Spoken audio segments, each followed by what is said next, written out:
Want to study in Germany? Then Excella is the best option. Admissions with scholarships available. Call 9881 96666.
రోజు 21 లక్షలతో షాదీఖానాని ఆధునీకరణ చేసి లోపల air condition కూడా చేసి ఇవన్నీ కూడా మళ్ళీ ప్రారంభించుకోవడం ఈరోజు జరుగుతోంది. అదేవిధంగా మరి దాదాపు 8 మసీదులకి సుమారు 16 లక్షల రూపాయలు సొంత నిధులిచ్చి మసీదుల అభివృద్ధి కోసం ఈరోజు ఇక్కడ వైఎస్ఆర్ కాంగ్రెస్ పార్టీ అందరం కూడా పాటుపడుతూ ఉన్నాం. అంతేకాదు మరి ఈరోజు జామియా మసీదు నిర్మాణం సుమారు 2 కోట్లు పెట్టి జామియా మసీదు నిర్మాణం కానీ, ఆర్టీసీ బస్టాండ్ దగ్గర మసీదు నిర్మాణం కానీ, అట్లానే మరి 1వ వార్డులో మరి మసీదు నిర్మాణం, బరంపేటలో మసీదు నిర్మాణం కూడా ప్రారంభించడం జరిగింది. అలానే బరంపేటలో కొత్త షాదీఖానాకి 50 లక్షల రూపాయలు గౌరవ ముఖ్యమంత్రి గారు కూడా శాంక్షన్ చేయడం జరిగింది. అంతేకాదు ఈరోజు సోదరుడు ఆలీ గారు మరి ప్రభుత్వ సలహాదారుడు ఎలక్ట్రానిక్ అండ్ ప్రింట్ మీడియాకి ఈరోజు గౌరవ ముఖ్యమంత్రి గారు నియమించడం, ఆయన మరి మనం చూసాం సీతాకోక చిలుక నుంచి సినిమా నుంచి ఇప్పటి వరకు కూడా స్వయంగా ఆయన కష్టపడి ఎవరి యొక్క సపోర్టు మద్దతు లేకుండా సినిమా ఇండస్ట్రీలో ఈరోజు ఒక ఉన్నత స్థానానికి చేరాడంటే ఆయన యొక్క గొప్పతనం, ఆయన యొక్క కష్టం అని చెప్పి ఈరోజు మనం అందరం కూడా గుర్తు చేసుకోవాలి. అలాంటి నటులు చాలా తక్కువ మంది ఉంటారు, అరుదుగా ఉంటారు. అలాంటి వాళ్ళలో ఈరోజు ఆలీ గారు ఒకరని చెప్పి మనం గొప్పగా చెప్పుకోవాలి. ఆయన నర్సరావుపేటలో దాదాపు 11 సంవత్సరాల వయసులో ఇక్కడ ఉండి వెళ్ళారు. ఆయన నర్సరావుపేటలో బంధుత్వం ఉంది, చాలా మంది అభిమానులు ఉన్నారు. ఖచ్చితంగా ఆయన ఈరోజు నర్సరావుపేటకు రావడం చాలా గొప్ప విషయం అని చెప్పి ఈరోజు మరి మీ అందరికీ చెప్పవచ్చు. అల్లా దీవెనలు, అల్లా ఆశీస్సులు, ఈ ప్రపంచం శాంతియుతంగా ఉండాలని చెప్పేసి మన అల్లా, మన దేవుడు కోరుకుంటా ఉంటాడు. ఆయన దీవెనలతో ఈరోజు ఒక నరసరావుపేటలో కాదు, ఒక ఆంధ్రప్రదేశ్లో కాదు, ఒక భారతదేశంలో కాదు, ప్రపంచం మొత్తం కూడా రంజాన్ పండుగ జరుపుకుంటా ఉన్నామంటే ప్రపంచం మొత్తం కూడా ఉన్న మన ముస్లిం మైనారిటీ సోదరులందరూ కూడా ప్రపంచం మొత్తం కూడా మన రంజాన్ మాసాన్ని పాటిస్తారు. ఈ పండుగ తరుణంలో మనం ఈరోజు మన ఆంధ్రప్రదేశ్ రాష్ట్రంలో మనకి గౌరవాన్ని, మనకి ప్రతిష్టని, మనం ఉన్నాము అని చెప్పేసి గుర్తింపుని తీసుకొచ్చిన వ్యక్తి మాత్రం మన గుండెల్లో ఎప్పుడూ కూడా ఉంటాడు. ఆయనే డాక్టర్ వైఎస్ రాజశేఖర రెడ్డి గారని చెప్పేసి మీరు మర్చిపోవద్దని చెప్తున్నాను. ఎందుకంటే మైనార్టీ సోదరులకి రిజర్వేషన్ వారి 28-29 రాష్ట్రాలుంటే ఏ రాష్ట్రంలో ఏ ముఖ్యమంత్రి కూడా మైనార్టీ సోదరులకి రిజర్వేషన్ కల్పించిన ఏకైక ముఖ్యమంత్రి మన దేవుడు అల్లా తర్వాత అల్లా ఇచ్చిన మనకి దేవుడు లాంటి మనవాడు రాజశేఖర రెడ్డి గారు. రాజశేఖర రెడ్డి గారు రిజర్వేషన్ 5% ఇస్తే, 5% ఇస్తే చాలా మంది కోర్టులకు వెళ్లి రిజర్వేషన్ వద్దు అని చెప్పేసి ఫైట్ చేస్తే, రిజర్వేషన్ ఉండాల్సిందే అని చెప్పేసి పోరాడి దాన్ని 4% అయినా సరే ఇచ్చి ఈ రోజు మన బిడ్డలు ఇంజనీర్లు అవుతున్నా, డాక్టర్లు అవుతున్నా, పెద్ద పెద్ద చదువులు చదువుతున్నా, అమెరికాలో ఉద్యోగాలు చేస్తున్నా, ఆస్ట్రేలియాలో ఉద్యోగాలు చేస్తున్నా, ప్రతి ఒక్క ఇంటికి ఒక ఇంజనీర్ అయినా ఈరోజు ఆ దేవుడు మనవాడు డాక్టర్ రాజశేఖర రెడ్డి గారిని మనం మర్చిపోకూడదని చెప్పేసి మీ అందరికి కూడా మనవి చేస్తూ, ఈరోజు ఆయన అడుగుజాడల్లో ఆయన ఒక అడుగేస్తే ఆయన బిడ్డగా మనవాడు మనసున్న మన ముఖ్యమంత్రి జగనన్న ఈరోజు డిప్యూటీ సీఎం పదవిని మన మైనార్టీలకు ఇచ్చి గౌరవించిన ఏకైక వ్యక్తి ఎవరైనా ఉన్నాడు అంటే మన జగన్మోహన్ రెడ్డి గారిని మర్చిపోవద్దు. ఇంకొక విషయం కూడా మీరు చెప్పాలి.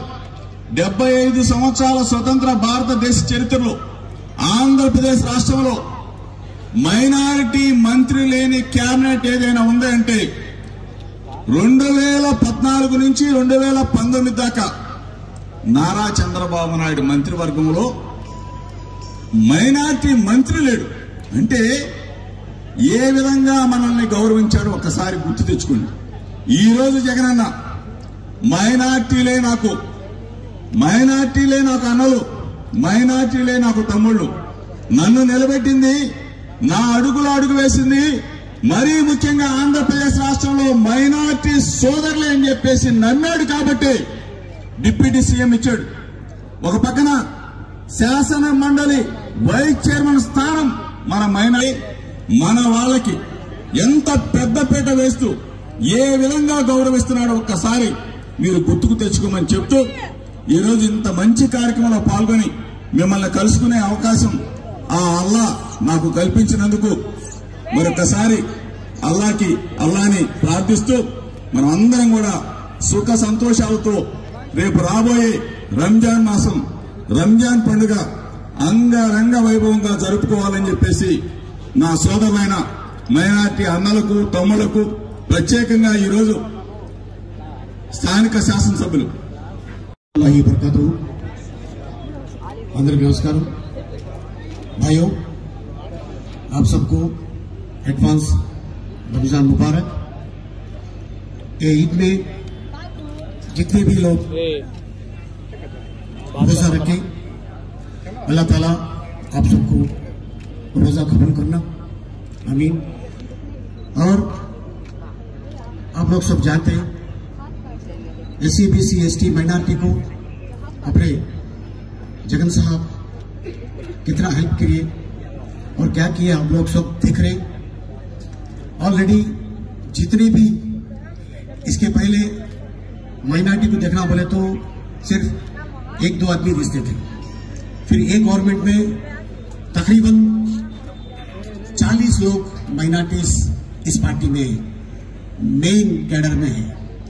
तो आप लोग सबको मालूम है डॉक्टर YS राजशेखर रेड्डी साहब, उनका बहुत दिल अच्छा था और वही रास्ते में हमारे जगनमोहन रेड्डी साहब भी कुछ करना बोल के, क्यों बोले तो माइनॉरिटीज उनको बहुत पसंद है और बहुत प्यार करते हैं लोग और बहुत चाहते हैं। तो इसीलिए आज के दिन मैं जो ये इलेक्ट्रॉनिक मीडिया मैं कभी पूछा भी नहीं, तो एक दिन मेरे को ऐसा ही बुला के नाली నువ్వు మా పార్టీకి హెల్ప్ చేశావు, ఎంతో సేవ చేశావు, నేను గుర్తించాలి అని చెప్పి నన్ను పిలిచి ఈ రోజున ఈ ఎలక్ట్రానిక్ మీడియా అడ్వైజర్గా నన్ను నియమించడం నిజంగా చాలా సంతోషిస్తున్నాను। అండ్ అలాగే ఈ కుటుంబంతో రాజశేఖర రెడ్డి గారి కుటుంబంతో దాదాపు నాకు నేను ఇండస్ట్రీకి వచ్చి 45 సంవత్సరాలు అయితే ఈ కుటుంబంతో నా పరిచయం 30 సంవత్సరాలు। హైదరాబాద్లో వైఎస్ రాజశేఖర రెడ్డి గారు చీఫ్ మినిస్టర్ అవక ముందు నుంచి ఆ కుటుంబంలో నేను ఒక మనిషిలాగా వాళ్ళ ఇంట్లో వెళ్ళేవాడిని, వచ్చేవాడిని। హైదరాబాద్ బంజారా హిల్స్, ఇది సాగర్ సొసైటీలో వారి ఇల్లు, నా ఇల్లు అరోరా కాలనీ హైదరాబాద్లో ఉండేవాళ్ళం। తర్వాత వారు సీఎం అవటం, అక్కడి నుంచి జగన్మోహన్ రెడ్డి గారు మళ్ళీ మొన్న మీ దయతోటి మీ ఒక ఆశీర్వాదంతో వారిని సీఎం చేశారు। రాబోయే 24లో కూడా అన్నని ఎమ్మెల్యేగా మినిస్టర్గా చూడాలి, అలాగే మళ్ళీ జోగి రమేష్ గారిని కూడా ఎమ్మెల్యేగా మినిస్టర్గా చూడాలి। కాకపోతే ఈ వేదికకి ఒక ప్రత్యేకత ఉంది, అది ఏంట్రా అంటే ఇక్కడ కలెక్టర్, ఇక్కడ డాక్టర్, ఇక్కడ యాక్టర్, ఏం కాంబినేషన్ ఉన్నది। ఈ కలెక్టర్ గారి నుంచి విన్నా మైకేల్ జాక్సన్ లాగా అద్భుతంగా డాన్స్ చేస్తారంట చిరంజీవి గారంటే మామూలు విషయం కాదు కదంటే, ఆయన ఇండియన్ మైకేల్ జాక్సన్, ఈయన Narasaraopet Michael Jackson, yes Palnadu Michael Jackson. అంటే డెఫినెట్ గా ఒక్కొక్క వ్యక్తికి ఒక కళ ఉంటుంది, అది డెఫినెట్ గా ఏదో ఒక టైంలో అది బయటపడుతుంది। సో ఏంటంటే దానికి పక్కాలు ఉండవు, వదిలేలా మనం। సో అందుకోసం ఈ రోజున నరసరావుపేటలో మీ అందరికి చెప్పాలి, మా అమ్మగారి చుట్టాలు చాలా మంది ఈ ఊళ్ళో ఉన్నారు। నాకు దాదాపు 13-14 ఏళ్ళు ఉన్నప్పుడు, అంటే 40 సంవత్సరాల క్రితం నరసరావుపేట వచ్చా, మళ్ళీ 40 సంవత్సరాల తర్వాత ఇదే వచ్చా। అదేంటో తెలీదు, భగవంతుడు మేబీ రాసి పెట్టిందేమో ఈ రంజాన్ మాసం, ఈ పవిత్ర మాసంలో నరసరావుపేటకి ఈ ఇఫ్తార్ విందులో నువ్వు రావాలి అని నాకు రాసి పెట్టింది। ఈ సందర్భంగా అన్న శ్రీనివాస్ రెడ్డి గారికి, జోగి రమేష్ గారికి, మా కలెక్టర్ గారికి, మా SP గారికి, అలాగే ఇక్కడ బిలాల్ హోటల్